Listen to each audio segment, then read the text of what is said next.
Untuk mengetahui update terkini terkait kasus pembunuhan Brigadir Joshua, kita sudah terhubung dengan Kepala Divisi Humas Polri, Irjen Pol Dedi Prasetyo. Selamat malam, Pak Dedi. Selamat malam, Assalamualaikum, Mbak. Waalaikumsalam. Pak Dedi, ini kenapa setelah pemeriksaan Putri Sambo ini tidak ditahan meski sudah ditetapkan dan diperiksa sebagai tersangka? Apa sebenarnya pertimbangannya, Pak? Ya, seperti yang saya sampaikan kemarin pagi ya, Mbak ya, hampir menjelang pagi lah, jam 12 malam itu. Bahwa dari penyidik, khususnya Pak Dirbidum, karena pemeriksaan masih dianggap belum selesai, Mbak. Maka akan dilanjutkan pemeriksaan dengan mengkonfrontir para tersangka lainnya dan para saksi pada tanggal 31 Agustus atau hari Rabu yang akan datang. Dan nanti untuk persyaratan ataupun penahanan atau tidak sesuai dengan persyaratan objektif dan subjektif itu penyidik yang akan menyampaikan. Kalau tidak langsung ditahan, apakah nanti tidak khawatir begitu Pak akan menghilangkan barang bukti yang baru atau menghalangi penyidikan atau nanti memberikan statement yang berubah-ubah gitu di next pemeriksaannya? Ya, ini tentunya penyidik secara teknis sudah mempersiapkan itu semuanya ya. Penyidik tidak mengejar pengakuan yang bersangkutan.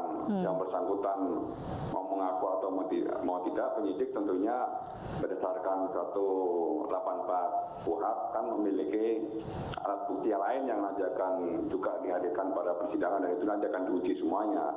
Baik keterangan saksi, keterangan ahli, kemudian surat, petunjuk, itu nanti akan dihadirkan semuanya. Termasuk dengan barang bukti sesuai dengan pasal 39 KUHP yang sudah disita oleh penyidik, mulai dari CCTV, kemudian senjata, peluru dan lain sebagainya. Itu nanti akan dihadirkan dan semuanya akan diuji dalam persidangan yang akan datang. Baik.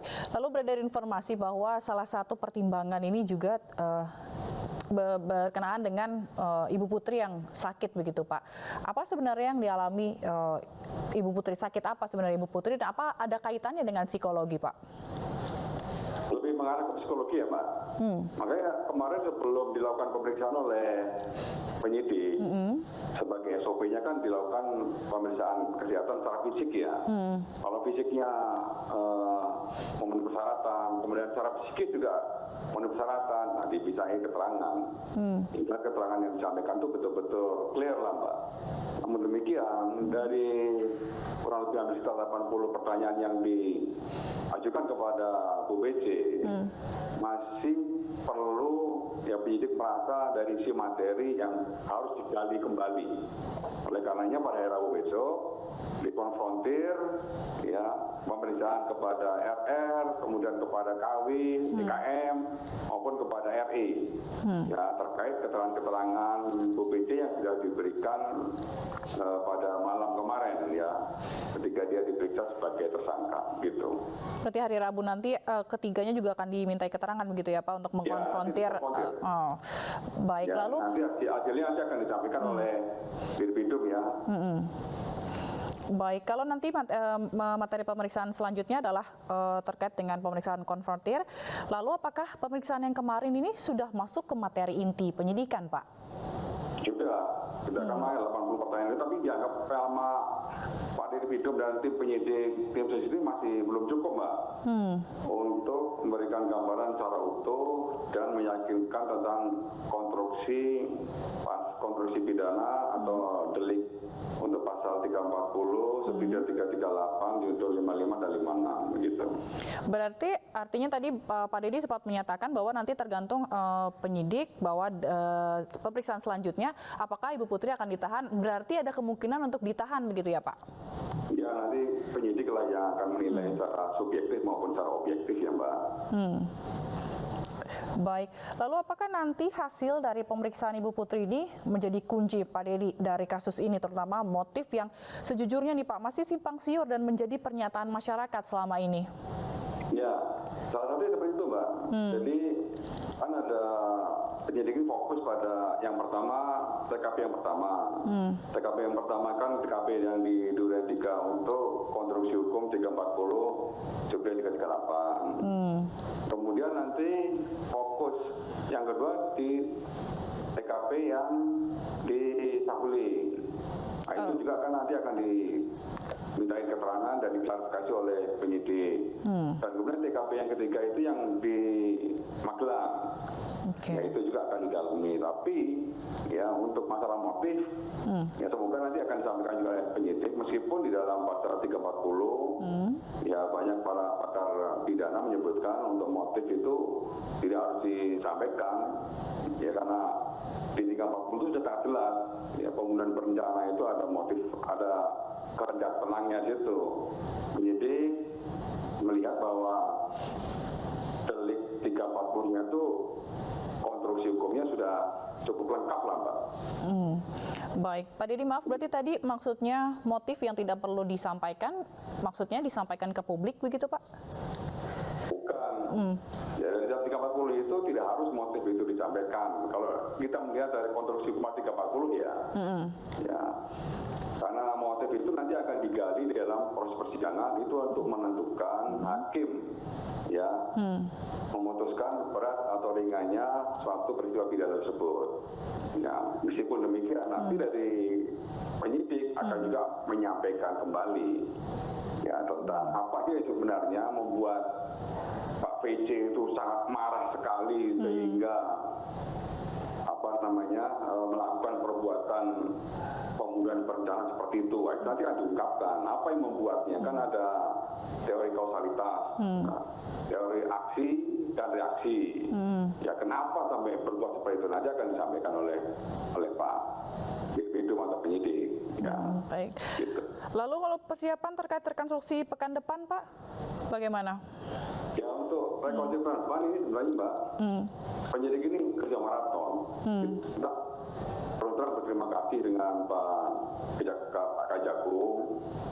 Hari ini penyidik itu melakukan ekspos dengan JPU sebagai jaksa peneliti. Diteliti semuanya sampai dengan hari Minggu besok. Ya, kemudian dari Senin kita mempersiapkan untuk pelaksanaan rekonstruksi. Tentunya kita dengan penyidik dengan kejaksaan sebagai peneliti ya. Kemudian untuk hari Rabunya baru kita akan melaksanakan kegiatan rekonstruksi yang boleh dikatakan yang pertama dengan menghadirkan seluruh tersangka. Di hari Rabu itu seluruh tersangka ya, Pak? Seluruh tersangka dihadirkan. Informasi yang saya dapat dari penyidik ya. Karena sumber saya adalah Dirpidum. Dan tentunya harus ada restu dari Dirpidum. Kalau saya dari Dirpidum sudah mengizinkan saya menyampaikan ke publik, saya sampaikan ke publik. Tapi kalau dari Dirpidum belum, Bang ini belum boleh. Ini kalau masuk pada materi inti penyidikan. Jadi kalau saya sampaikan ke publik, justru nanti akan dapat mengganggu jalannya proses penyidikan. Maka saya nggak berani. Tapi ketika Pak Dirpidum sudah menyampaikan, silakan Bang, sampaikan. Lalu saya sampaikan. Jadi untuk hari Selasa besok, di TKP Duren 3 khususnya, nanti akan menghadirkan Irjen FS, kemudian Barada RE, Brigadir R, kemudian Saudara Kuat, termasuk Ibu PC. Nanti akan dihadirkan. Bagaimana peristiwa sesungguhnya di TKP Duren 3 tersebut. Selain itu nanti dari jaksa peneliti akan melihat urut-urutan kegiatannya dari mulai turun, kemudian masuk ke dalam rumah, kemudian terjadi suatu peristiwa pidana di situ sampai dengan keluar rumah dan lain sebagainya. Nah, untuk menjaga transparansi, objektivitas dan akuntabel dalam proses penyidikan dan penyidikan ini, penyidik juga mengundang dari Komnas HAM dan Kompolnas ini sesuai dengan komitmen Bapak Kapolri. Gitu. Baik, lalu selain penyidik dan juga kelima tersangka ya Pak, siapa lagi nanti yang akan hadir pada saat rekonstruksi di TKP ini Pak? JPU nanti akan melihat, kebetulan akan melihat yang seperti saya sebutkan tadi, dan juga tentunya Komnas HAM dan Kompolnas kita undang juga. Baik, lalu terkait dengan Bapak Ferdi Sambo, apa tanggapan Polri terkait banding yang akan diajukan oleh Pak Ferdi Pak? Jelaskan Mbak, itu kan secara personal yang baik dia ya, secara konstitusional silakan kan diatur di dalam Perpol 7 tahun 2022 ya, pasal 69 silakan. Dia dikasih kesempatan untuk mengajukan secara tertulis memori bandingnya itu jika dikerja. Berarti kalau kemarin itu kan jatuhnya kan hari Jumat Mbak, karena saya kan rilisnya itu jam 2 nggak salah ya. Ya pagi ya, Pak. Berarti kan Jumat ya, hari kerja kan Jumat ya, Sabtu Minggu kan libur. Berarti nanti kan dia kan mengajukan memori 3 hari kan berarti hari Jumat, kemudian Senin, Selasa, Rabu sudah diterima dari Propam sebagai sekretariat kode etik KKIP tersebut. Nah, nanti kalau dari sekretariat Propam baru nanti diajukan ke Divkum. Divkum nanti membuat sidang komisi banding. Nah, sidang komisi banding itu nanti komposisi hakimnya berbeda. Nanti diajukan kepada Bapak Kapolri.